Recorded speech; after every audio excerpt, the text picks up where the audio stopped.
Hey, what's up, YouTube? This is Chris, aka Barn on 11970. Thank you for checking out my video.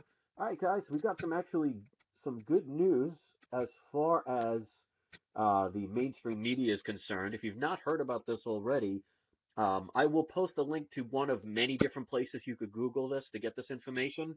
But according to this, Piers Morgan of CNN says his show has been canceled. I'll read a little bit about this.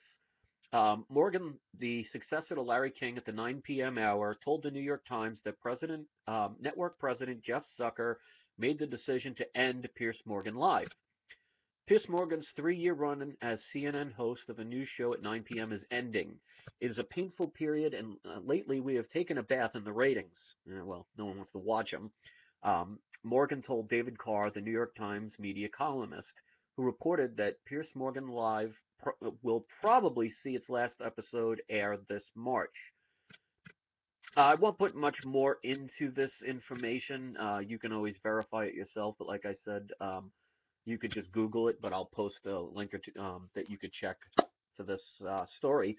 But as far as I'm concerned, the reason that Piers Morgan is gone is because, number one, mainstream media is really getting tiresome at this point. People are starting to wake up to what's going on with the propaganda all over the world. And somebody like Piers Morgan, who is not even a Native American or even a United States citizen, he's got dual citizenship, I believe, but he's still from the UK, and he's trying to tell Americans about our gun rights. And he went every single episode that he did about guns. It was always about trying to get rid of them, and you could tell it was an agenda because you can only go through so many interviews where a man says, I don't understand. Because if time and time again you interview people and they explain what you don't understand, well, if after the 50th time you don't understand it, either you're an idiot or you have an agenda and you're trying to hope that people forget all the other interviews you've done and hoping it's the first time somebody's watched one of your gun control propaganda shows. So I'm happy to see this. I really wish more and more people would actually start doing the same thing with all of the mainstream media. I mean, it's nothing more than a distraction. It's mostly lies, just mindless entertainment that does nothing more than rot your brain because it definitely doesn't inspire you. It definitely doesn't educate you in the way of learning what's really going on. And that's why alternative media is really growing stronger and stronger. But of course, like anything, you have to be careful who you watch. So don't just take somebody like, for example, I know somebody like Alex Jones does a lot of good, but I don't trust that person. One thing is, and I always thank Corey C for this. It's a shame he took down the video a long time ago, and I hope if he has it, he can put that up again someday, where he actually caught Alex Jones in a lie. Where Alex Jones, because they both live in pretty much the same area of Texas, and Corey C actually talked to him one day. He met him in a supermarket while he was shopping, so he was talking to him. And it ended up Alex Jones made a video on his Alex Jones channel talking about this one particular supermarket where we're winning and only non-fluoride toothpaste is starting to, you know, take over mainstream supermarkets. So he shows this aisle where there's nothing but non-fluorinated toothpaste. The problem was that was actually a section that was different and separate from the other section down a couple of aisles down that showed all the regular fluorinated toothpaste. And Corey actually showed the exact video that Alex Jones showed, walked a couple of aisles down, and showed in a complete section where there were hundreds of different types of fluorinated toothpaste. Now, Alex Jones says he shops there all the time, so it's not like he just randomly went into some store, happened to see that, and you could say, well, he might have mistakenly missed that other aisle.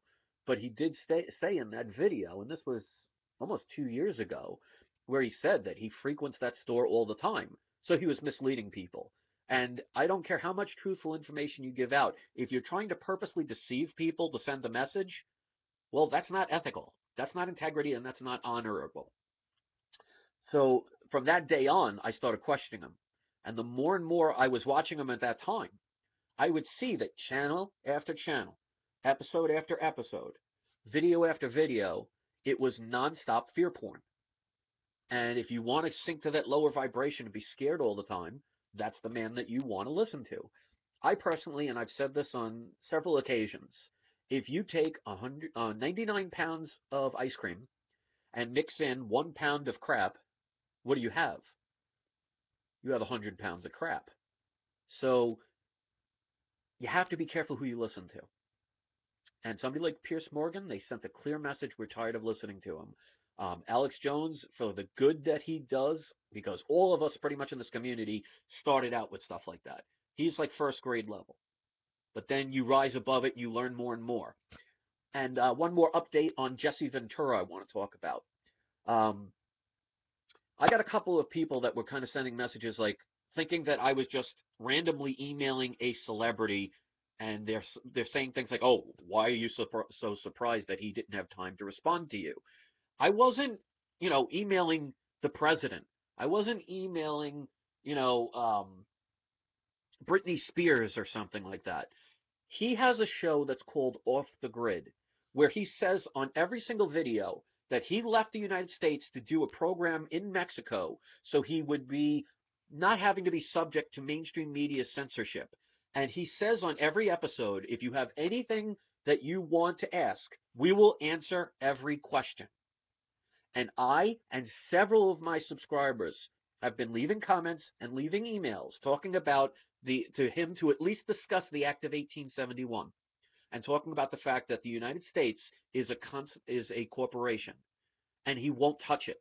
He won't respond, and he won't put it on his videos. So for me, that sends a clear warning sign that this person cannot be trusted the way we think he can be trusted.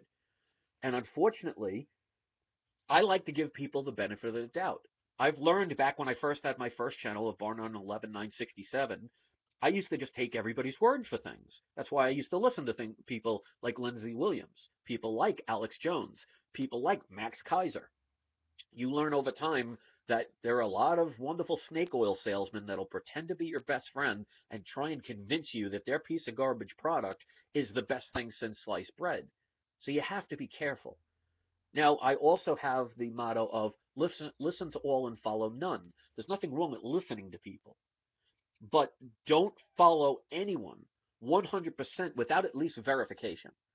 So as far as I'm concerned about Jesse Ventura, it's still pretty early to tell, but I can pretty much say I don't trust the man because for him to ignore this, and if you see on his videos, he talks a lot about legalizing marijuana. As good as hemp oil and things like that can help us, well, for the people of the United States to learn that they're actually under a secret corporation and not the country, and our 42nd Congress basically betrayed us and sold us out, I think that's a little bit more important, don't you think? So I'm just going to leave this here right now. Let me know what you think. Let me hear what you think about this. And guys, don't forget to sign that petition. So far, we have about 125 signatures, which means now it can actually be shown on the website. But I need your help to share that information. So I'm going to post the link at the bottom of this description page. Don't give up. And remember, this is not about thinking that if we get enough signatures that it's going to save the world. The idea is to get the information out so people that have never heard of this stuff can start to research it. And I want to thank the 124 people that signed up with me. Stop being afraid. Stop living in fear. We have to get this message out because considering this is almost a week or two old, this petition, and I've gotten less than 200 signatures from people, is really not showing a good sign that people actually want to do their part to make change. Uh, um, that's a little disappointing to me. But for the people who did do it, I thank you, and I hope you will not give up sharing it and posting it on your Facebook and other social media. I'm going to continue to do the same until that deadline passes.